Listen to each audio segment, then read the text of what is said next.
I'm Cheryl Ann Skolnicki, and this is Brilliant Balance, the show for those of us who still dare to want it all, who have big dreams and bold ambitions. I think we deserve to have a big, full life and the freedom to enjoy it. So let's design our next chapter together for brilliance, not burnout. Each week, I'll bring ideas, insight, and a fresh perspective to keep you growing into a life that feels as good as it looks. Brilliant Balance, your life, your way. Now let's get started. This is episode 428 of the Brilliant Balance podcast. And today we're talking about the myth of the perfect choice. So welcome back to the show and Happy New Year. If you are listening to this episode as it first goes live, you are standing at the beginning of a brand new year. You know, it's kind of that magical time when we have a blank calendar page in front of us and everything feels really fresh and new and filled with possibility. And you're kind of staring down this series of opportunities that are waiting for you in the new year. And sometimes I think if we're honest, that can land like a lot of pressure to make the right choices, to do the best things, to make it the best year ever. And sometimes that can bring us really to paralysis, where we're just kind of standing on the front edge of the whole journey, unable to make the first move because we're so worried it might not be exactly the right move. And that's the dynamic that I want to talk a little bit about today. We're going to talk about the myth of the perfect choice and why waiting for it keeps really smart, capable women and men, I'm sure, stuck. And what you can do instead. So you can actually get moving this year and have the year that you're meant to have.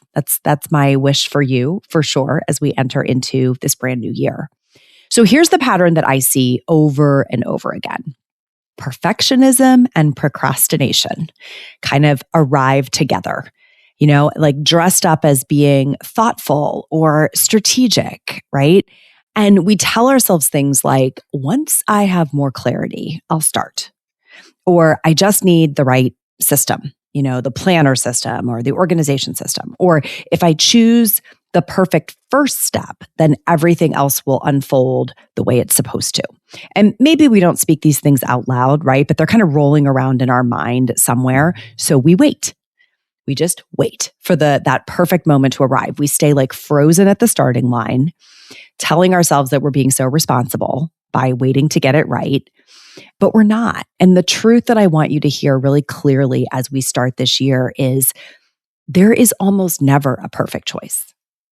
There really is almost never a perfect choice. Life doesn't hand us that single magical option that guarantees that everything will work out like flawlessly. In fact, in my experience, there are usually several good choices, sometimes very good choices, any one of which could move you forward if you just take it, right? If you just take the first steps of the journey. And I think what we do instead is we keep waiting and waiting for it to be like magically exactly right. And waiting for that perfect option isn't wise, right? It's not smart. It just keeps you stuck. Think of it like this. It's like standing at a door that can be unlocked and you have this big key ring of keys and you're just examining all of the keys, trying to figure out which one is the key that's actually going to unlock this door, right? And you stand there and you look at them and you're matching them up and just wondering and wondering. And this gets us nowhere, right? The path forward in that case would be like, pick a key, put it in the lock, turn it, see what happens. Actually run the experiment, in other words. That's more the direction that we want to head as we move into the year. So let's make this really real. How does this show up in real life? You might notice this pattern playing out in your career. Like you might delay a project or a new initiative because you don't have the perfect plan figured out. Guilty as charged over here in my own company. Or in your personal life, you might put off an important conversation because you don't have the perfect words. Right? Or you might delay making a decision that could be great for you or for your family because you're not sure it's exactly perfectly right. And really, this kind of shows up in the pattern of how we think about our relationship with time and decision making. We're like, once things calm down, right? Once I get through this challenging season, once I figure this next thing out, then I'll ... fill in the blank, right? But if you just take a second to breathe, you probably already know that this pattern is showing up somewhere for you, whether it's at work or at home, somewhere. And I want you to ask yourself, like, where am I waiting for a perfect choice that might not actually exist? And because I don't have the perfect one, I'm not making any at all. Okay? Because that cost of waiting to take action is real. Sometimes it's subtle. Sometimes it doesn't feel like a giant opportunity cost. Sometimes it actually is a giant opportunity cost, but it is real because momentum starts to fade when you get stuck for too long, right? Opportunities that you could take just sort of pass you by, like you miss the moment that you could take them. And the longer that you sit with a decision, the heavier and more intimidating it becomes.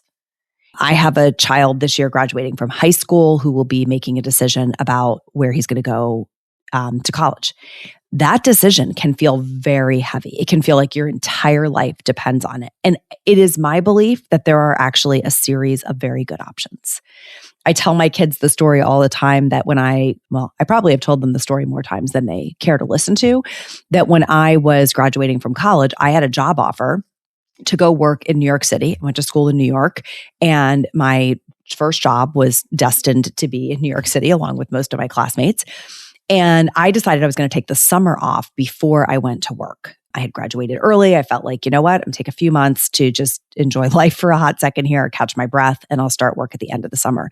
And in that period of time, the New York City job evaporated, right? It was no longer available. And the company called and said, hey, we still have a job for you. That was the good news, but you're going to be in Atlanta or Dallas or Tampa. Kind of you pick. And it felt like one of those moments where like the perfect choice was probably in that, and now I had to make a perfect new choice. I thought I already had it. Now I had to pick the exactly right city with the exactly right assignment with a ton of unknowns. I didn't know anyone in any of those cities. And I think that was one of those life experiences that really shaped for me that there was no perfect answer. There was just the choice I was going to make out of three good options. And life, yes, was going to be influenced by those decisions. I went to grad school in Atlanta. I met my husband in Atlanta. I met my best friend in Atlanta. Like a lot of things happened because of that decision, but not because Atlanta was the perfect choice. It's like I made the choice and then I made the most of the choice. And that's really, I think, the lesson in all of this is that movement creates clarity, right? It's not going to happen in the upfront. It's the actual like movement into the decision. You don't need to know exactly how something will turn out to begin. Clarity comes later. It comes after you start. And then you find your way to clarity and you continue optimizing those decisions.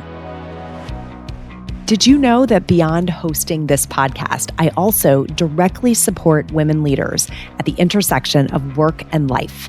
As a member of BOLD, you get direct access to me, the women on my team, and a peer group of exceptional women who are rewriting the rules and redefining what it means to have it all together.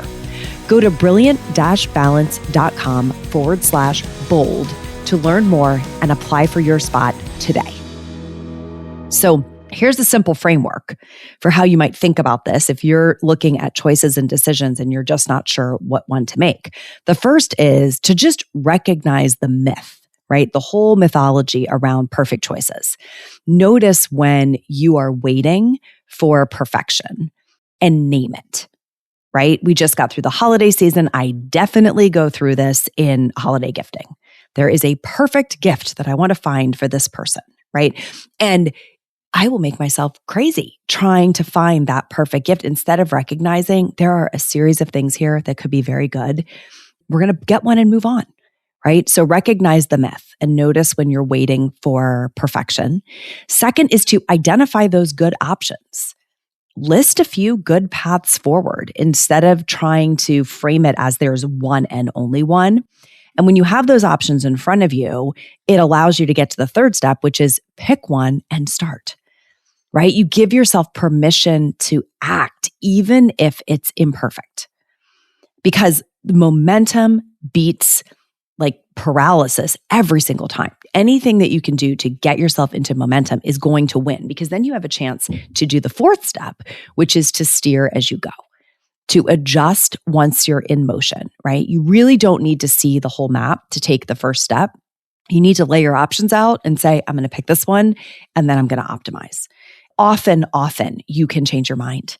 If you get into a path and you're like, this is not it, you can just start again, right? And when you approach your life this way, the pressure to get it right, air quotes, right, really softens. You can release some of that pressure, and instead you can get confidence, you can get freedom, you can get some forward motion, right? It's super, super important. And this plays out in decisions big and small. I would bet that you are facing this paralysis in small decisions every single week, where you're trying to figure out what is exactly, the right decision to make this week. And I think what happens a lot of times is because we can't make the decisions, we just accept whatever is coming at us, right? Whatever other people have put on our calendar, whatever our boss wants, whatever kind of like the kids' sports schedule demands of us, we're just taking and sort of reacting to whatever is coming onto our calendar instead of really making the choices that we think are right for us. And that has multiple problems, right? One of the things that it definitely creates is it creates like so much noise and so much pressure, and things feel so busy that we can't even think. So like our chances of making other bigger decisions are diminished because we're so busy. And then we don't get the learning lab that can come from inside of this container of the week. And I love to work with women on optimizing their week, because I think your week is your life in miniature, right? It's the perfect kind of container to run some of these experiments. And most of us aren't really focused on that, where we think like there's some big grand decision that we're going to make that's going to change everything. But actually, there's a lot of decisions that we can make inside of the container. So here's what we're going to do. Here are one of three patterns that I think you might find yourself in as you think about how you approach your week. You might be someone who is like trying to squeeze more in, right? You're just constantly like reorganizing, optimizing, multitasking. Like, how do I get more into my week so I can get more done? You might be somebody who is what I just referenced, like saying yes on autopilot, just kind of taking what comes, filling up your calendar with things that everybody else wants you to do without really checking, does this feel like the right choice for me? And, right, any of these, you could have more than one of these apply to you. You might be someone who is expecting yourself to function at like the same pace all the time, even as life changes around you. You're going through these kind of like mini seasons of life. School year calendar changes, sports calendar changes, your pace at work changes, something in your family dynamic changes. But we hold ourselves to the exact same standard, which creates a lot of pressure, right? And we never question that pressure. We just carry it. We're just like, yep, this is mine, bring it on. So if you find yourself squeezing more in, or saying yes on autopilot to what everybody else wants, or kind of never changing your expectations of yourself as life changes, I want you to know that every woman I have ever coached has lived through that cycle. That is a really, really common pattern. And when we can address it at the week level and really start to help you make some changes in your week, a lot opens up in your life. So here's what we're going to do in January for everyone in this listening community. If you're a podcast listener or you get our newsletter, I am going to host a free live workshop. First one I've done in a while, January 21st, 1 p.m. Eastern. We're going to give you a couple weeks to settle into this year before we have it. It's called Make Your Week Work for You. And it's really designed to help you interrupt these patterns and understand what is actually making your week feel so impossible so we can adjust that, right? We want to get really clear about the source of your overwhelm. So many of us have it. I want you to acknowledge it and not feel ashamed of it, but I also don't want you to accept it. I don't want you to stay there of like, well, overwhelm is just a part of life, right? It is a part of the cycle, but we want to know how to get out of it.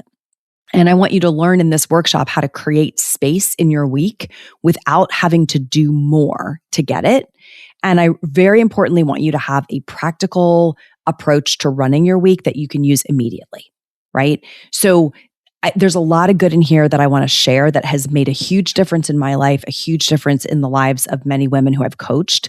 So January 21st, 1 p.m. Eastern, mark your calendar. You can register on our website. So brilliant-balance.com. We have a pop-up there for you where you can register. I'll put the link in the show notes also. And grab your spot, get it on your calendar. And then one important choice that you can make is to hold space for that. Because believe me, people are going to come for that time slot, right? Somebody at work or somebody at home is going to need something that's going to make it feel like you can't come. I can almost predict it. And I want you to really do whatever you need to do to protect that hour for yourself. So you can come in, get some really practical training and ideas that you can put to use right away. Okay. As you step into this year, that's my biggest reminder. The idea that there is a perfect choice, a perfect way, of anything that you're trying to optimize in your life, that is a myth. Progress, forward momentum really comes from movement. And you are allowed to begin without having absolute certainty. So if that resonated with you today, if you're like, you know what, I do need to get better at making some choices and getting into momentum, I would love to have you with me live on January 21st. Hit that link, get yourself registered. And until next time, keep choosing progress over perfection. Okay. And I will see you next week on the show. This is thepodcastfactory.com.